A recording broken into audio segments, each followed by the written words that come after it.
Good morning, class. Today, we are concluding our exciting journey through the world of poetry. In the past few weeks, we've delved deep into various poetic forms, and it's been an incredible experience exploring your creativity. This week, we're going to explore some lesser known and fascinating forms of poetry that we haven't discussed in detail yet. You'll have the opportunity to choose one of these forms and delve into it to create a poem. So let's dive right in. Our first form is the limerick.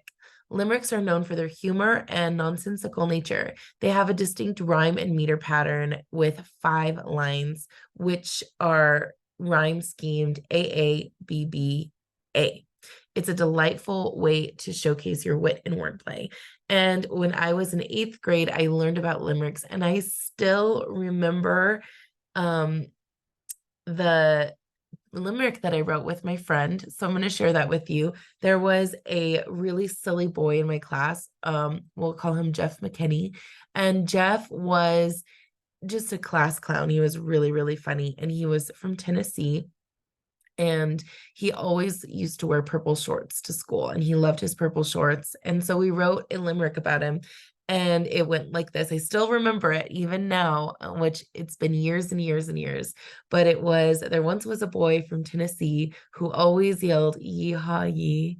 He fell off his horse and ripped his short shorts. This boy's name was Jeff McKinney. So Jeff was so silly, and we just had to write a poem about him. Um, Falling off a horse. It was a completely fictional poem, but I still remember it to this day. And that's the whole point of limericks, is to write a poem that is humorous, that is a little bit nonsensical. Obviously, Jeff did not ride a horse to school or rip his shorts, but it was just something really funny. And if you notice, I follow that rhyme scheme perfectly. So you can absolutely write in a limerick, and I hope you enjoy that. There are some other forms we're going to discuss as well, which I have written in some of these styles, and I've never written in some of them. So I'm excited to see what you choose and come up with. The second uh, uh, type of poem is called the villanelle. This form consists of 19 lines with a very specific rhyme and repetition scheme. It's structured with 5 tercets followed by a quatrain. The challenge here is to create a coherent and impactful poem while adhering to the repeating lines. And then moving on to the sestina, which is a unique form with 6-line stanzas followed by a 3-line envoy. This distinctive feature is used for specific end words that are repeated in a set pattern throughout the poem. This allows for some intricate exploration. Pantoums are made up of quatrains, which the second and fourth line of each stanza become the first and third lines of the next stanza. It creates a captivating interplay of ideas and emotions throughout the poem, which is really kind of fun. Ghazals are a traditional form in Persian and Arabic poetry, often focusing on themes of love, loss, and longing. They consist of rhyming couplets with a refrain in the second line, providing a unique structure to explore deep emotions. So if you find yourself to be an emotional writer, or you like to write about anything that makes you feel longing or sadness, then maybe you want to explore ghazal in your project. Acrostic poems are a way to challenge yourself to be creative, not only with your words, but their arrangement. The first letter of each line spells out a word, message, or name vertically when you read it from top to bottom. It is a visual and linguistic treat. So you'll start with something. You can make an acrostic out of your name. You can make an acrostic out of a full poem. But let's say I was going to make it out of my name, which is, we'll say Freddie. So that means that I'd spell it F-R-E-D-D-Y. And so the F, I would start my first poem with F on top and then R and moving forward so that you could see Freddie was written out and then see the acrostic. So that is really fun. Then we have concrete poetry or shape poetry, and this uses the arrangements of words and letters on a page to create visual or symbolic representation of the poem's subject. So if you are a visual artist, this might be the one you want to choose because it's a way to turn your poetry into something really beautiful that is visual arts. Tanka is a Japanese form of poetry, which follows a 5-7-5-7-7 syllable structure. If you really liked writing haikus and you want to explore more things like that, this may be the one for you. It's often used to explore themes of nature, emotions, and personal experiences. It's a beautiful way to encapsulate a moment or feeling. Then we have the cinquante. They're concise and focused on 5 line poems with a specific syllable pattern.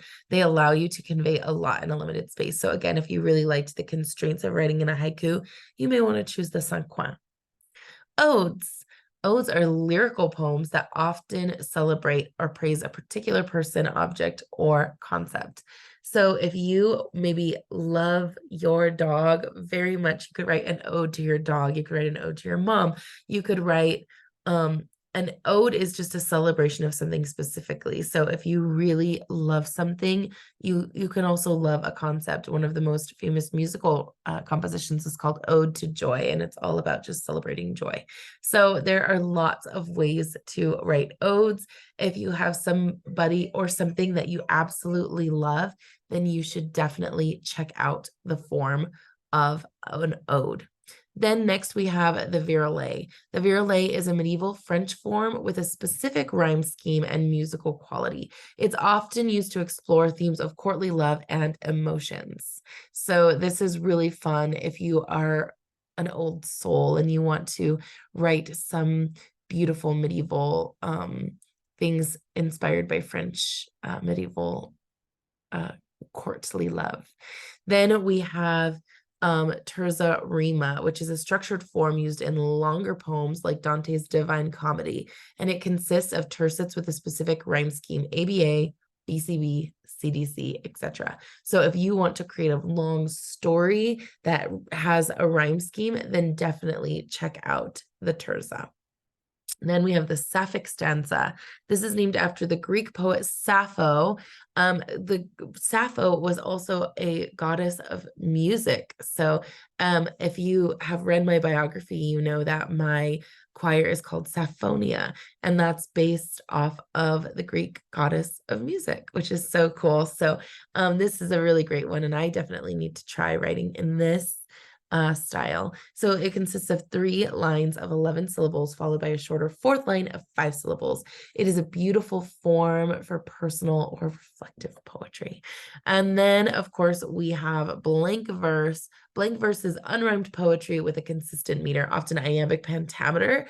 It's commonly used in classical and dramatic poetry, providing a natural rhythm. So if you want to write a drama or a story or maybe a play that has a rhythm to it, then this might be the one for you.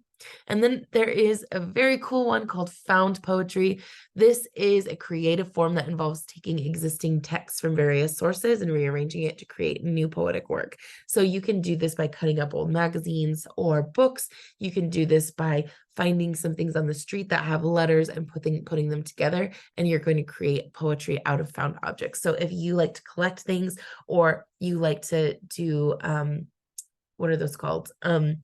Collages, this might be the way to do that for you. So it's really fun, and I'm excited to see what you come up with. So you have a diverse range of poetic forms to choose from for your final assignment in poetry. I wish I could make you do all of them. I wish we had time to explore poetry fully and have you do every single one of these. You're going to choose just one, and I hope that you enjoy it. The world of poetry is vast and varied, and each of these forms offer its own set of challenges and opportunities for expression. And of course, if you have any questions or need some guidance, you can always reach out to me via Canvas, email, or attend my Zoom office hours, which are available Monday through Friday from 8 a.m. to 9 a.m. I cannot wait to see the creative and unique poems that you all come up with. So happy writing, and I look so forward to reading your masterpieces this week.